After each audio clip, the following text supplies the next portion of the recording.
শুধু নিজে আমল করে বসে থাকলে চলবে না, তোমাদের স্ত্রীকেও খাঁটি মুসলমান বানাইতে হবে। স্ত্রীকে খাঁটি মুসলমান না বানাইয়া, পর্দানশীলা না বানাইয়া তুমি তাহাজ্জুদ গুজার হবে, বাঁচার কোনো উপায় নাই। আপনার সন্তান বেনামাজি, আপনি নামাজি, আপনার সন্তান কুলাঙ্গা বখাটে, আর আপনি ফরহেজগার, বাঁচার কোনো উপায় নাই। এটা হলো সর্বোত্তম ব্যবসা। কি?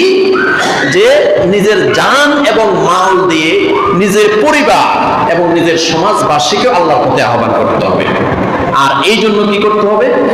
এই জন্য আপনাকে প্রয়োজনে হাতে বাধা দিতে হবে, না পারলে মুখে, আর অন্তরে যদি এই সমাজদ্রোহী, ইসলাম দ্রোহী, আল্লাহ দ্রোহী, সমাজ বর্জিত কাজ এবং জুলুম, অত্যাচার, নির্যাতনকে যদি অন্তরে যদি